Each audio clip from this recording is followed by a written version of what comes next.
అగ్ని చేత కాల్చబడిన వాడు యోగి.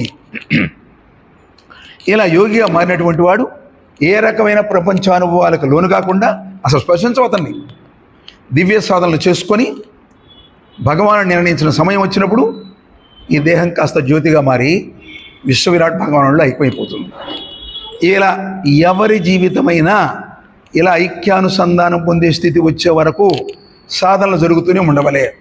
అది ఎలా ఐక్యమైందని సాధకుడు గుర్తించలేకపోవచ్చు. సాధన పక్వత అయితే అతనికి వస్తుంది ఆ స్థితి. అది గురువు నిర్దేశిస్తాడు, గురువు చెప్తాడు ఇట్లా చేయాలంటే ఏం చేయాలి, మనం సాధన తీవ్రతను చేయాలి, సాధన సమయాన్ని పెంచాలి, సాధన తీవ్రతను పెంచాలి. మన జ్యోతి కనిపిస్తుంది, ఆ జ్యోతిని దర్శిస్తున్నాం, వెలుపల శబ్దాలు వినిపిస్తున్నాయి. ఇంకొంచెం అంతర్ముఖ స్థితి చేస్తే శబ్దాలు నిమిత్త మాత్రం వినిపిస్తున్నాయి, జ్యోతి జ్వలిస్తూ ఉన్నది. ఇంకొంచెం అంతర్ముఖ స్థితి చేస్తే శబ్దాలు వినిపించట్లేదు, ఆ జ్వాజ్వల్యమైన జ్యోతి మాత్రం కనిపిస్తున్నది. ఆ జ్యోతి కనిపించేటప్పుడు శారీరక స్పందన తెలుస్తున్నది, శారీరక స్పందన తెలుస్తున్నది. ఇంకొంచెం అంతర్ముఖ స్థితి కడితే శారీరకమైన స్పందన కూడా తెలియట్లేదు. ఆ జ్వాలిలో మనస్సు అంతలీనమైపోయినది, ఆ అనుభవిస్తూ ఉన్నాం.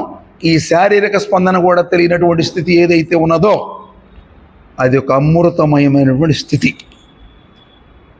అదే సంకల్పానికి మధ్యలో ఉండే స్థితి, ఇదే అంతర్ముఖ స్థితి.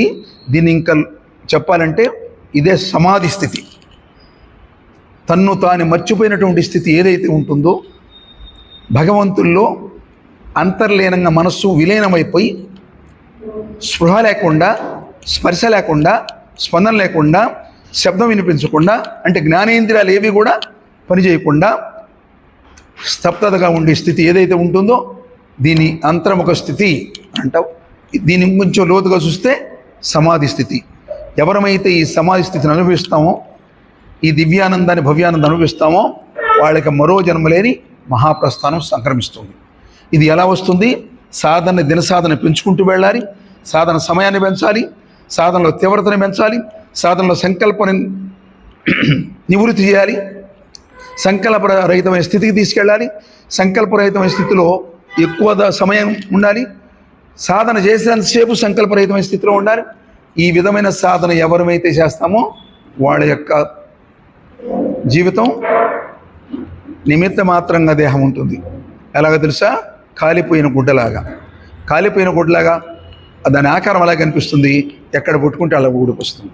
ఈ దేహం లాగా కనిపిస్తుంది, ఈ యోగమయమైపోయింది, దీంట్లో మాయ లేదు, అంతా మహత్వం మిగిలిపోయింది. జీవుడు వెళ్ళిపోయేటప్పుడు పరమపద స్వపదానికి వెళ్తాడు. ఇలాంటి సాధనలే సాధకుడికి అవసరం. ఈ సాధన చేస్తేనే చరమలక్ష్యమైనటువంటి ముక్తి లభిస్తుంది. వాళ్ళే జీవన్ముక్తి పొందినటువంటి మహానుభావులుగా మిగులుతారు. శ్రీ గురుభ్యో నమః. ఓం ప్రశాంత్.